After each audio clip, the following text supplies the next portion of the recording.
right. We're in there like swimwear. All right. Boom, boom.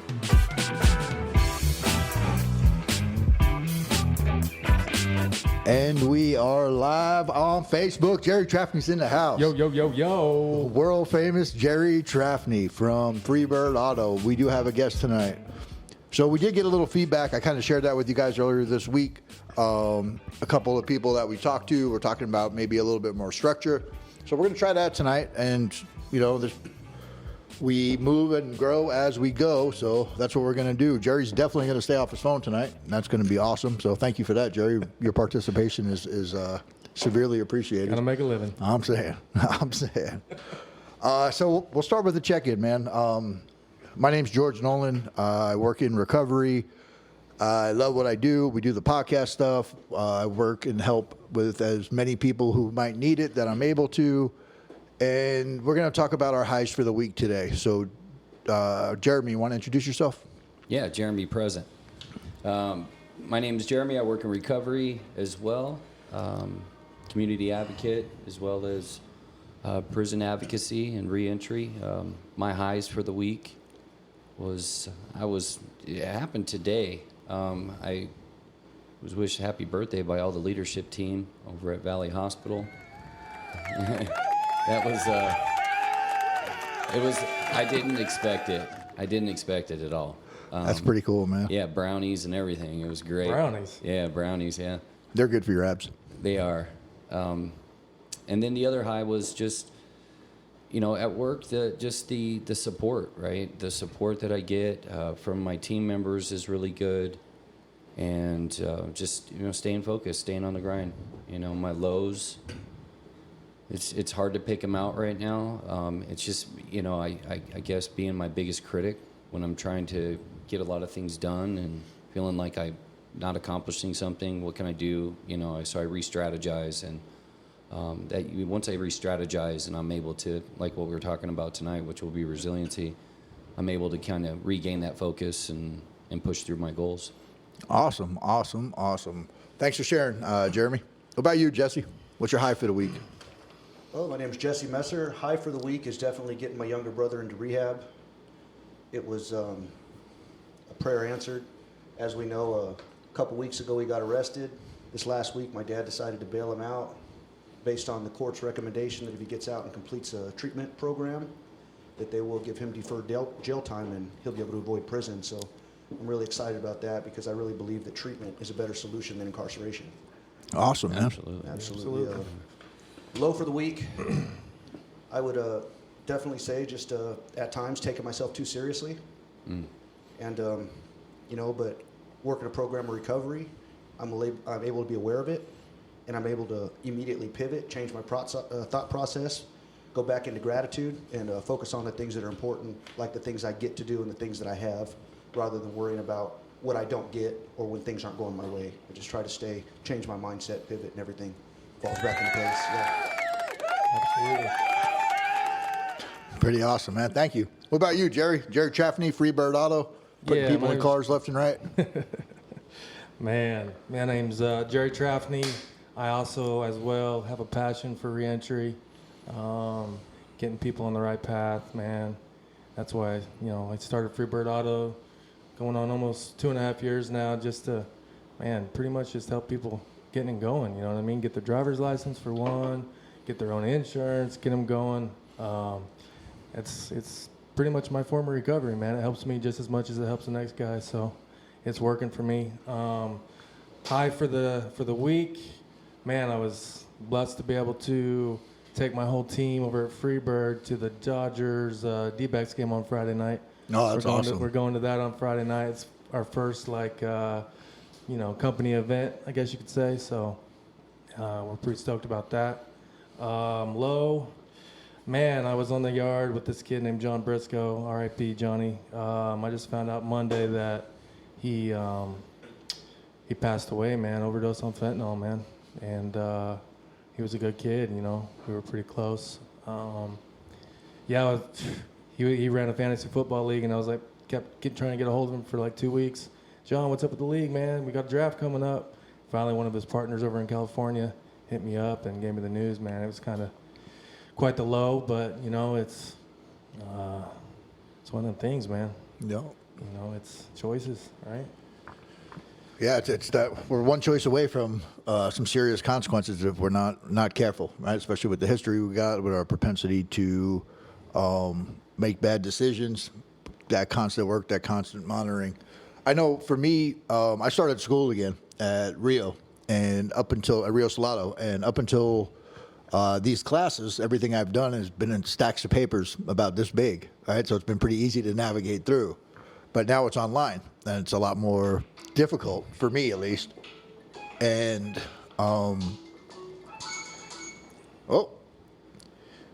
it's a lot more difficult for me. And I submitted an assignment, and I got a 1 out of 25. And that kind of, I was Not like, bad. not bad at all. But I couldn't figure out what I did wrong. I submitted a second assignment, didn't know how to do that one. But this morning at 4 o'clock in the morning, because if you get up a little bit, like 2 hours before, you give yourself a little bit of 2 hour head start in the morning. It gives you some time. Yeah. It gives you some time. Believe it or not, Jess, it does. So I was able to work on that this morning and get that squared away. And that was a big win because it was in my head a lot. Like I was trying to catch up. I had little red flags telling me I was falling behind, and being able to Rio learn. Yeah, Rio learn, baby. Rio learn today. Yeah. So we got that figured out. My low for the week would probably, I don't know. That's a tough. I had one before we started here, and I kind of slipped my mind now. That's not been too bad. Yeah, it's not too No, bad. Yeah. Honestly, man, I have a good week. I have good times, way more often than I have lows. Oh, you know what my low is? I'm struggling with exercise. I haven't been working out. I'm saying I'm going to eat better. I'm even shopping for food better, but then I'm hitting QT on the way home, Right. and I'm not getting the food under control. I'm still drinking Monsters. Thanks, Jess. Appreciate it. And you know, I got to get better with that. You know, because we talk about discipline and all this other stuff that comes with it. It's got to be a part of everything. You know, not just some things. So that's my low for the week, man. Struggling with the eating and not exercising as much as I should. You still look good, George. Thanks, man. I appreciate it. Dad bods are in, baby. Dad bod city. But yeah, so it's awesome to have Jerry here tonight. Resilience doesn't just come with substance use and recovery, right? Resilience can be applied across the board to life in general, especially when it comes to entrepreneurship and starting your own company. And Jerry and I were talking before this about when we first, because we kind of got into whether you call it personal development or you call it recovery or whatever label you want to put on it, we kind of started that process almost together. And it started with a podcast called Success After Prison by a guy named Michael Santos. And we started listening to that. We started hearing stories of all these different people that were doing great after prison. There's even an attorney on there that's now hardcore closer. Michael Santos.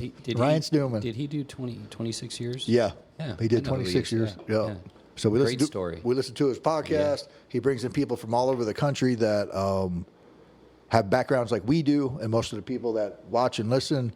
And these people have completely changed their lives. So we started doing that, and we started writing letters to mentors and asking for mentorship. How'd that go? We couldn't find one, man. I think we stopped counting at like 30. Return to sender. Or you just wouldn't get anything back. I literally have the letters that say no. I still have my box from prison, and I still have the letters people say, there's nobody here that can help you. Where did you finally end up finding one? Brett Matosian. Brett Matosian from Reentry by Design. And also, my guy. Yeah, absolutely. Brett's awesome. I love him. Also, Roy Monroe. He runs Cheers now. Yeah. He responded too, and he even wrote me and said, "Hey, man, things are going to start getting busy for me. I got promoted. Letters are going to slow down, so just give me a heads up on it." But resilience, we kept writing, right? Yeah. Brett was probably 31, and that was because of the Inside Out Network. Yep. That's how we were able. Maddie. Oh, Maddie from the Inside Out Network. I was just with her tonight. We went to Barbell Saves. They opened a new IOP. We went and checked that out for their open house. Jack's over there. Yeah, Jack Van Kooten. Yeah, he was talking about you today. Yeah, he's a wonderful human. Yeah, that's what I went to see. I met with him last Saturday too. We had a little. Since I'm in the BD field now, Yeah. we had a little conversation. It was pretty cool. Clinical outreach. by Clinical the way. outreach. Yeah, Yeah, the yeah. word BD always, shakes me up a little bit. Potato, potato. It's potato. Yeah, that's good. Absolutely, man. So, Jerry, how does resilience apply to entrepreneurship? Man, you got to get excited when you get told no or you can't do something. I know that, especially coming with the background like ourselves. You're gonna get told no a lot. I never once laid on my rack thinking I was gonna own a car dealership. I told you that. I got 8 or 9 theft of meanses on my record. Went to prison on a F2 theft for cars. Like, didn't even think that was a possibility. Did you get told no? Absolutely.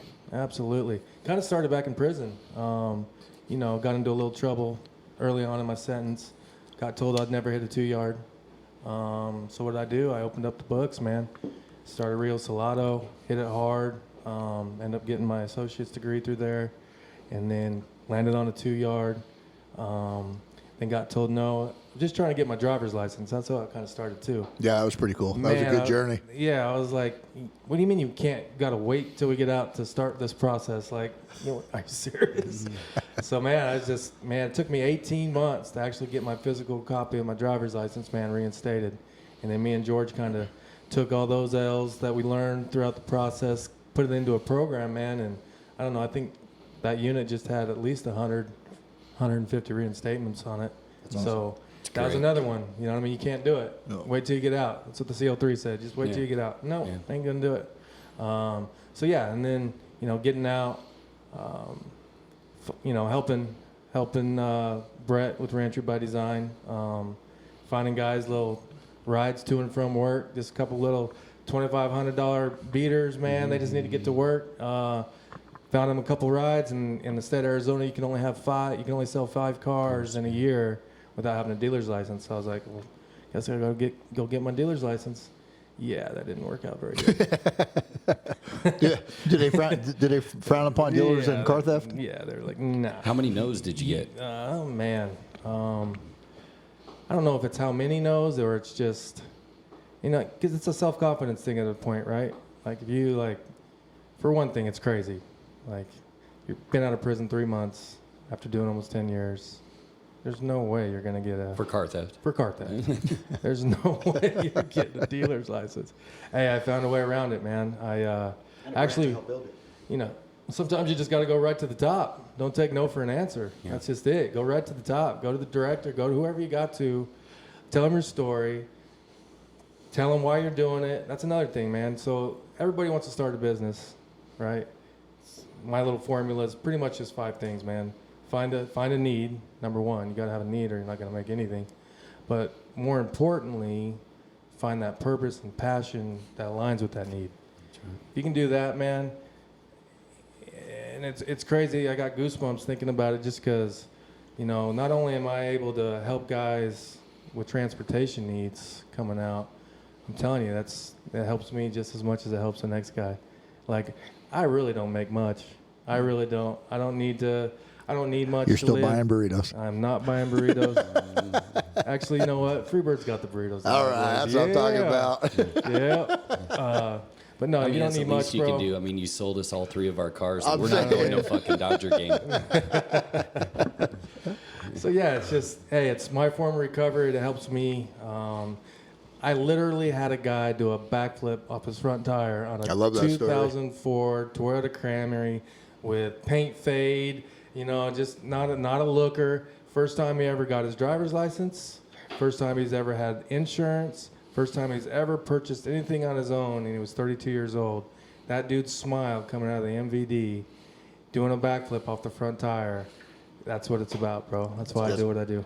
That's so awesome. And if you ever doubt, Jerry and I were having a conversation a few weeks ago, and we're kind of joking around about work. I had taken a job where my values didn't align with the company that I went to's values, and I realized I had to take a step back. And he's like, "Hey, man, you come down here and sell cars." And I'm like, That sounds great. You know, that works for you. I was like, but I can't just sell cars. He's all, I don't just sell cars. Yeah. I change lives. So if you ever doubt his passion or his integrity, tell him he just sells cars. I'll let you know real quick what he's doing. Yeah, that's Swung on you? It was over the phone, thankfully. So How many pictures, Jerry, do you have of individuals getting their first car coming out of incarceration? So I take a picture. I try my best to take a picture of everybody. My beautiful fiance Chelsea, she's putting up a collage. Chelsea. She's doing a collage. I think we got enough almost to fill up a whole wall. A couple hundred, 250, 250, I believe, we're up to. So. And when did you get out? I got out October 1st, 2021. That was a sad day on the yard for me. I bet. Yep, got that little 30-day bill. Did you walk them all the way to the front? Yeah, I believe so. But I know I got. That's George. He walked me through the first security gate, through the second. I was like, George, how in the hell do you got these keys, bro? Did George get your sweaters? I gave him my undies. Yeah. You know what I mean? They were pretty decent boxers. I appreciate that. I still got a pair. I think my, we should touch a little bit too on the grant that Jerry got that helped him open the place. Didn't you deal with the GO program too? I did not. I wasn't able to. You went through the GO program, George. Yep. You did not. I did not. I wasn't able to. I don't think they offered. I didn't go to Second Chance coming out. I don't even think we knew about that resource then. I think the Red program was just kicking off over there on the unit, so it's kind of the same. But It was very COVID. Did you have a mentor? yeah, Brett Matosian, man. Nice. Brett Matosian. He, I got out. I had offers for HVAC, and I've done some maintenance and stuff. I didn't take one job. I got out and helped volunteer my time with Brett and Reentry by Design, just because it's not that he would ever say I didn't owe him anything, you know what I mean? But him being the first mentor that actually reached out to us, he completely changed my whole perspective on things. He sent me a couple books. Obstacle is the Way. Yeah, Obstacle is great the book. Way. That is one book that it lines with what we're talking about. It really does. Start with why. I'm a big why purpose guy. So he was feeding literature in there. He really just completely turned my whole perspective around, and I wasn't doing nothing but helping him out for 6 months, like whatever I could do. And that's how this kind of it happened organically, you know what I mean? I was helping people getting back, you know what I mean? So that's how, it's another entrepreneurship, like don't force it, you know what I mean? Let it come to you, man. You're going to find something that really means something to you. And if you can make a little bit of money on top of it, that's a win. So when you say don't force it, do you mean like just sit around and wait till something happens? Yeah, absolutely. Like, what do you mean by that? Like don't be so caught up in having to start a business because of our background. Because a lot of kids, I talk to a lot of guys, Yeah.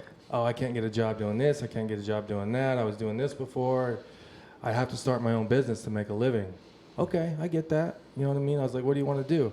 I'm probably going to go open like a coffee shop or something. I was like, you like beans? You like, you know what I mean? You got some experience? And, no experience. I was like, you don't got any connects down like Columbia, or you know what I mean? You ain't got For coffee. You ain't got no for coffee. You ain't got any like networking. Like, what's your plan? And he's like, I don't even really like coffee. I was like, well, you don't like coffee, brother.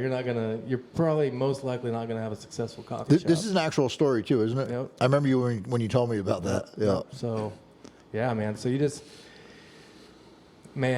what worked for me, bro, is I felt passionate about getting out, being a part of the reentry community, all the awesome organizations out here. It lights my fire, and to be able to do that and have this whole Freebird Auto just kind of come to me. I mean, like I said, I never once thought it was possible, for one. I didn't search for it. I just was doing what I thought I was doing to, for one, keep me out of prison, keep me sober, all the things that come with transitioning from incarceration. I was just doing it, keep my head up. Always keep your eyes up, your ears open, man. You never know. You could be at Circle K waiting in line. You never know who's in front of you, man. There could be opportunities everywhere. Absolutely. Awesome. Absolutely. What's been the hardest thing you've had to deal with and had to overcome so far? Well, I kind of just went through it. Actually getting 100% ownership with my background. So before I was able to, find a business partner that didn't have a background. That's how I kind of got around some things. Now I went in there to buy my business partner out, take it on full blow. This just happened within the last month. And so I had to go take my fingerprint clearance with ADOT. and came back. I had a outstanding F3 warrant from 2013. I was like, bro, I did 9.25, got out, completed probation. You're gonna tell me I have an outstanding warrant? So like, it was tough, man, going to the Superior Court, knowing that you have an outstanding warrant and walking through those doors, man. That just happened to me like 3 weeks ago. It was tough. And then once you get in there, and then when you get the Superior Court, DOC, ADOT, they don't talk to each other. It's like, it makes it impossible. I was bouncing from court to court trying to get this, and like, no one knew how to fix it. You know what I mean? So that was probably the toughest, most stressful part of this whole thing, was because I had a deadline from ADOT. Hey, if you don't get this resolved in 30 days, then you're going to be denied. So like, I got it done on that 28th day, bro. 28th day. That's so awesome, man. Wow. So awesome. All the way to 30 days. Telling you. And I'm kind of glad you had to go through that, walking to the court with a warrant thing, because I know the day I walked out of prison, I was approved to go back in, but I had a warrant I had to get taken care of out of Glendale. I just saw that picture, too, we took outside the courthouse the other day. And I get in the truck. He picks me up. He's like, hey, man, I got your phone. Here's your phone. I'm like, cool, man. I'm like, I got this warrant, bro. And I was like, I got to take care of. Let's go get something to eat first, and because I'm pretty sure I'm going to jail that day. I was like, let me get something in my belly, and then we'll go to court. He's like, nope. We're going straight to court. We're eating a warrant for lunch. Remember that? That's exactly what I said. We're eating warrants for lunch today, baby. And that's what we went and did. And that was only a misdemeanor. And I knew it was a misdemeanor. And that's still a terrible feeling, man. You're trying to get on with your life, and that stuff you have to handle. Yeah. You have to handle. Yeah. What about you, Jesse? What's your take on resilience? I can go a lot of different directions with it, but I think, going all the way back to even going all the way back to when I was, addicted on substances. I mean, you would wake up in the day, and there was times when I would have nothing, but I would decide I want to get high today. And no matter what, by the end of the day, I would be high, because I had made my mind up that I was going to do something, and no matter what, I was going to accomplish it. And what I've done and what I've noticed is that taking that same drive from being an addict into real normal life can actually help you excel. Like if I want to get Absolutely. in shape, I go to the gym and I work out a few days a week, and I do it regularly.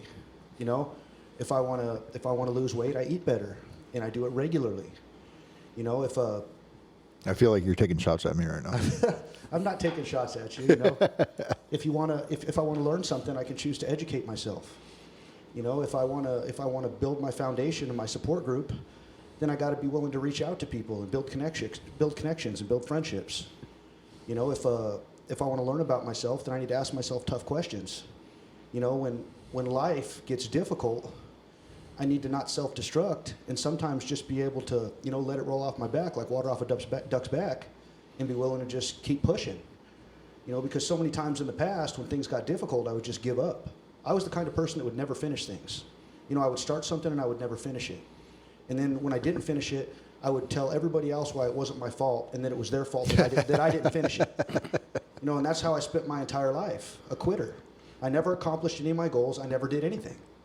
But when I started actually learning to love myself, when I started actually focusing on personal development, and I started developing healthy habits, and I started adding positive things into my life, whether it was education, whether it was exercise, whether it was a support system, whether it was a program of recovery, whatever that looked like, I started adding these things into my life, and my life got better because of it, And I had to be able to continue to do those things even when life wasn't easy, because it's not easy spending 17 fucking years in prison. It's not. And I didn't have to do it all at once, but that's pretty much my entire adult life. Absolutely. It's tough to do anything positive in there. It's hard to be positive. It's hard to think positive. Especially when negativity is celebrated and violence is celebrated and all the other bullshit really is celebrated. The entire time, 90% of the people that are around you are just pushing that negativity and that same mindset that they're the victim to you, and they make it really hard to be resilient and do the right thing.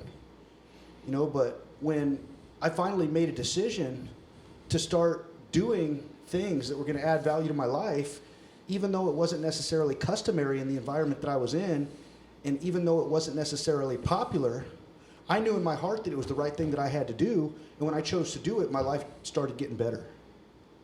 And I can look back now and I can see the results, And I can see that it's only starting to pay dividends, but I couldn't see it at the beginning. I just had to trust the process and keep pushing. No. You know, and I think that's a lot of resilience, man. It's just to keep pushing, even when times are tough, even when it's not popular, even when you got people in your life that might not share the same values or beliefs.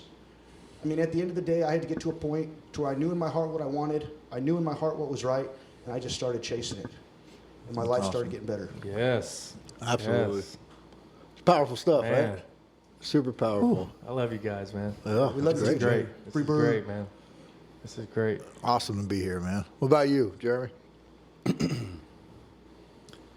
So some men are measured by their faults, and some are considered better for being a little bad. That's scene 3, or scene 1, act 3, scene 1 in Shakespeare's Measure for Measure. And what that tells me is that my ability to recognize failure, right, actually makes me better. And what I mean by that is that my ability to adapt from a place of failure and reconnect with my values helps me overcome these obstacles that are inevitable. No. They are inevitable. And I used to run because I didn't want to feel. And because I didn't want to feel, I generated this addiction, right? And just like what Jesse's saying, I don't know if you've ever smoked crack, but it just makes you want more. And so success for me and understanding resilience is the difference between making excuses and executing. Yeah. Plain and simple. Like I wake up, I execute. When I start to feel like I'm my biggest critic, like I said about the re-strategizing, I mean, it's a subconscious motion, right? And with Jerry's, like, you know, going to school while incarcerated, I leveraged my education, observed my environment, and just broke out. I just said, hey, I'm here to help you. I'm here to do what I can to watch you hug your family at Visit a year from now. And they used to say, Jeremy, why do you help the dude on the yard that owes everybody like 80% of the yard a suit? I said, have you ever seen that individual rise above from washing shoes to selling brownies to paying off their dope debts to hugging their family 6 months later in a visitation room? It's heartwarming, man. No, it's a great feeling. So I couldn't wait to leverage my education, do anything I can to help my incarcerated community, give people like Jesse who are still inside my word that I'm going to get out and this is what I'm going to do. And it was my friend Chip who reached out to me and said, everything that you said you were going to do, you did. And it was the first time that I've ever felt recognized for keeping my freaking word, man. That's awesome. Yeah. And that's what I get to do today, right? How do I we get to become the responsible people, dude? Well, you know, it's really easy. When the hell did that happen? You know, Damon John wrote a book. I can't tell you the name of it, but I remember something stood out to me so well. And you know, the people from his neighborhood, like, hey, how did you do it? How did you? He's like, I was afforded the same 24 hours in a day that you were. I don't have any excuses, man. And I used to let my excuses run my life. And when I think about resiliency, and I'll close with this, I have a friend. His name is Greg Minnis. He doesn't mind that I share his anonymity. I can edit it out later. It's okay. In 2018, we didn't have the CDL program in fruition through Arizona at Work. The grants hadn't gone through. He did 21 years. He had nobody getting out. No one. He came from a box, got out with $11,000 in retention, paid $5,000 to get his license back, paid $4,500 for trucking school. How much does that leave you with nobody after 21 years? What, a couple grand? No. I just talked to him yesterday. He's making $160,000 a year, owns a home in Tennessee, trucking. Nice. I love that, man. Amazing. I Trucking. absolutely love that. Resilience, man. Who you are, when you understand what that failure means to you, and you quit making excuses and rise above the ashes and take advantage of the opportunities. Absolutely. That's something I talk about all the time, every chance I get. Like, even just us four sitting in a room, most of the people that are watching or listening, the men and women that are inside of prisons right now that are still alive. Like, people don't survive the shit that we survive. They don't do it. They don't make it through. They definitely don't even have the nerve or the audacity to imagine I'm still here and I can get better. Yeah. And what are you doing inside? I can look back right now and even say that there is more I could have done with that time. Absolutely. There is more I could have done. I could have turned that TV off more. I could have picked up more books. I could have, it's just, I sit here and I look across at Jerry, and I only have a couple stolen cars on my record. There's not a car I didn't steal north of Northern out of any of those apartment complexes. I'm so lucky I never got shot. I mean, I did get shot, but, Yeah. you know. You mess with somebody's car, man, they're pissed. Yeah. Yeah. Yep. It's Here awesome, we though. are. The stuff we come back from, the stuff that we get to do. Like, when life starts coming, when we start taking life serious, Yeah. the obstacles, sometimes it sucks. Yeah. But it doesn't suck as much as standing in line to share a needle. It doesn't suck as much as walking around in 110-degree weather trying to steal a car because you got nowhere to go and you got no money in your pocket. Refuse to walk. You know, Yeah. you know, Being strip butt naked in front of That's the 30 stuff that gets us in prison. You know what? What you're saying here too is what you said, that all four of us are here. I think one of the coolest things in my life to recognize today is that I'm not alone, and I'm not afraid to ask for help. Absolutely. That's what gets That us. connection is the ultimate key to building that resilience. Absolutely. Our experiences we get to share with our incarcerated brothers and sisters. That's a question I ask and all the time. opportunities we get to afford them coming out. Absolutely. We get to blaze away just like We you are got those blazed dudes in for line us. at Circle K, Jerry. Just learn how to fuel yourself. Use these obstacles, use the resilience, use all these no's and can'ts and everything else, and just let it set this fire inside your belly No. and get it done. My no excuses. My biggest lesson in resilience, man, was I was on the yard with Jerry. We were going through trials and tribulations trying to get this driver's license class up, and Jerry had made like 33-way phone calls, through somebody while he was on the yard, and we finally got a doctor. He finally got a doctor to agree, or substance use counselor to agree to do the screenings. We finally got a traffic survival school. Do you remember their name? Brian. It started with an A, I thought. Yeah. But they were willing, and they did, traffic survival school for one person at a time because we couldn't mix with the community. The unit wasn't letting that That's happen. so amazing. And he sat in that classroom for 8 hours and Got it took done. traffic survival school, and they did it for one person because of the Y's aligned, right? They had the same Y. That guy had been in some trouble.